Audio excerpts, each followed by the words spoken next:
Hello guys, welcome back to my YouTube channel. Last video में हमने बात की थी कि 2025 में बिगिनर के लिए 5,000 रुपये में कौन सी बेस्ट इन्वेस्टमेंट हो सकती है।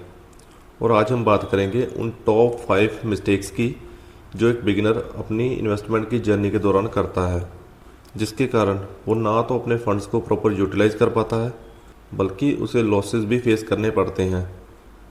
चलिए देखते हैं ऐसी कौन सी मिस्टेक्स हैं जिन्हें एक बिगिनर को अवॉइड करना चाहिए। सबसे पहली मिस्टेक, इन्वेस्टमेंट विदाउट एनी गोल और ऑब्जेक्टिव। मतलब हम इन्वेस्टमेंट क्यों कर रहे हैं। हम किसी के भी सजेशन पे इन्वेस्टमेंट करनी स्टार्ट तो कर देते हैं, लेकिन अगर हमें यही नहीं पता कि हमारी इन्वेस्टमेंट का गोल, पर्पस और ऑब्जेक्टिव क्या है, तो हम हमेशा उस इन्वेस्टमेंट को लेकर कंफ्यूज रहेंगे।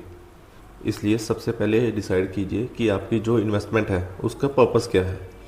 जैसे कि रिटायरमेंट प्लान, बच्चों की पढ़ाई के लिए, बच्चों की शादी के लिए या अपने घर की कंस्ट्रक्शन के लिए। और इसके साथ साथ आपको इन्वेस्टमेंट की ड्यूरेशन भी डिसाइड करनी होगी, जैसे 10 साल, 20 साल। जब आपको आपकी इन्वेस्टमेंट के गोल के बारे में पता होगा तो आप उस इन्वेस्टमेंट को अच्छे से मैनेज कर पाओगे। अभी बात करते हैं दूसरी मिस्टेक की, waiting for the right time to investment. जो बिगिनर्स होते हैं उनको इनिशियल स्टेजेस में बहुत सारी प्रॉब्लम्स को फेस करना पड़ता है, जैसे इन्वेस्टमेंट को लेकर डर लगना, कंफ्यूज रहना, जिसके कारण वो हमेशा सही समय की तलाश में रहते हैं। लेकिन सच्चाई तो ये है कि मार्केट को कभी भी प्रेडिक्ट नहीं किया जा सकता। इसलिए इनिशियल स्टेजेस में बिगिनर्स को अपने डर को ओवरकम करने के लिए अपनी इन्वेस्टमेंट को सेफ जगह यानी कि बैंक्स में RD, recurring deposit, FD, fix deposit या पीपीएफ में, या फिर वे एसआईपी भी कर सकते हैं, मतलब सिस्टमेटिक इन्वेस्टमेंट प्लान। ये इन्वेस्टमेंट कम रिस्की होते हैं। चलिए बात करते हैं तीसरी गलती की, जिसका नाम है इग्नोरिंग डाइवर्सिफिकेशन, मतलब सारा पैसा एक जगह लगाना। अगर आप अपने फंड्स को एक ही एसेट या एक ही स्टॉक में लगा दोगे और अगर वो गिर गया तो आप एक ह्यूज लॉस सफ़र कर सकते हो। इसलिए आपको अपने फंड्स को अलग अलग जगह पर इन्वेस्ट करना चाहिए। और अगर आपको जानना है कि आप कहाँ कहाँ पे अपने फंड्स को डाइवर्सिफाई करना चाहते हैं, तो आप मेरी लास्ट वीडियो, जिसका लिंक डिस्क्रिप्शन में मेंशन है, आप वहाँ पे चेक कर सकते हो। चलिए बात करते हैं नेक्स्ट मिस्टेक की, अफवाहों को इग्नोर करना।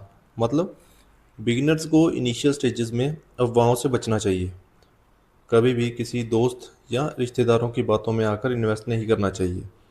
इन्वेस्टिंग के लिए सबसे पहले तो ज़रूरी है कि अपनी खुद की रिसर्च ज़रूर करें, जैसे कि कंपनी का बिजनेस कैसा है, ग्रोथ, उसकी ऑर्डर बुक, और इसके अलावा क्विक रिच स्कीम में इन्वेस्ट करने से बचें।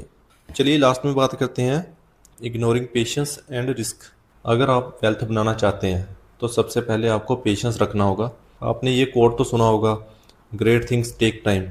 इसमें भी सेम वैसा ही है। इन्वेस्टिंग में रेगुलरली इन्वेस्टमेंट कंपाउंडिंग का काम करती है, जो एक अच्छे रिटर्न्स देता है। उसके बाद आपको अपनी इन्वेस्टमेंट के रिस्क को पहचानना होगा और उसे मैनेज करना होगा, क्योंकि इन्वेस्टिंग एक ऐसा प्रोसेस है जिसमें कि आपका पैसा किसी और बिजनेस में यूज़ किया जाता है। ये कोई लॉटरी या क्विक रिच स्कीम नहीं है। इसके लिए आपको शॉर्ट टर्म प्रॉफिट और अर्ली एग्जिट जैसी गलतियों से बचना होगा। तो दोस्तों, ये थी टॉप 5 मिस्टेक्स बिगिनर्स की। अगर आप ग्रो करना चाहते हैं तो सबसे पहले आपको इन मिस्टेक्स को अवॉइड करना होगा। यहाँ पे मैं अपनी वीडियो को एंड करता हूँ। आप मुझे बता सकते हैं कमेंट सेक्शन में कि आपने कौन कौन सी गलती की है। और हाँ, वीडियो को लाइक, शेयर और सब्सक्राइब ज़रूर करें और बेल आइकन को दबाएं ताकि आपको मिलते रहें easy investing tips. Until then, happy investing time. Thank you.